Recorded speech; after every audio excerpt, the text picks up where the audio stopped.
पहिला ठेकीमा चट्ट मुही पार्थ्यो अहिले के गर्ने अहिले प्लास्टिकको भाँडामा यसरी हल्लाएर मुही पार्छ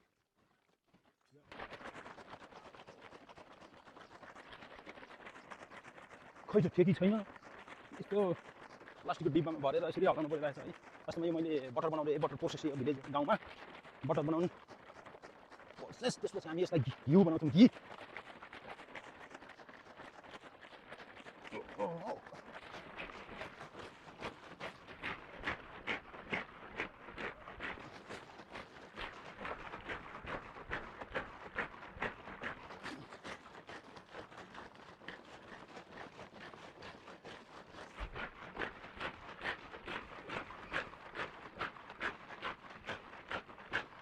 Oh my God.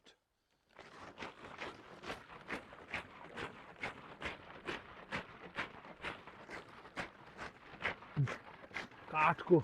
ठेकीमा सरर हालेर घर घर घर आनन्दले पार्ने कुनै बेला जमाना थियो तर अहिले प्लास्टिकको डिब्बामा हालेर ल हेर्नुहोस् कम्ती मिहिनेत छैन त अहिले पनि सायद अब हुन लागेको छ जस्तो अब चेक गर्नुपर्छ अब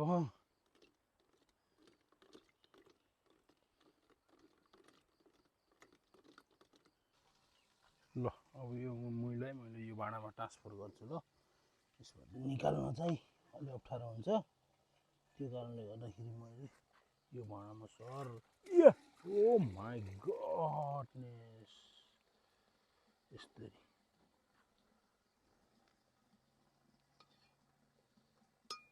घिउ झिक्नु पर्यो यो अनि यो मोही हो यति घिउ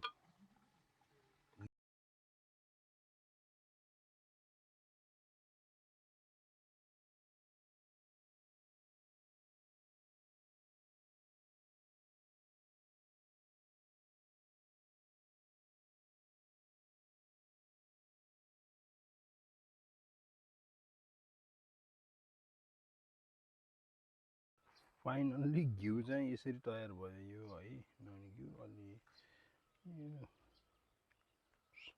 सबैभन्दा पहिला यो घिउ राम्रोसँग निकाल्नको लागि यसलाई हामीले टटाउँदाखेरि दुधको मात्रालाई टटाउँदा कति टटाउने अलि राम्रोसँग टटाउनु पर्छ अनि टरहरू त्यो भाँडालाई राम्रोसँग सफा गर्नुपर्छ यो भाँडा कुराउनेहरू यो प्रायःजसो गाउँमा के गर्छन् भन्दाखेरि एकचोटि दुध टटाउँछन् त्यहाँदेखि त्यसलाई फेरि त्यही माथि दुध खनाउँछन् त्यो भाँडा साफ नगरिकन किनकि त्यो दुध सकिन्छ त्यहाँदेखि युज गरेर त्यही गर्दाखेरि त्यसको साइडमा लागेको कालोहरू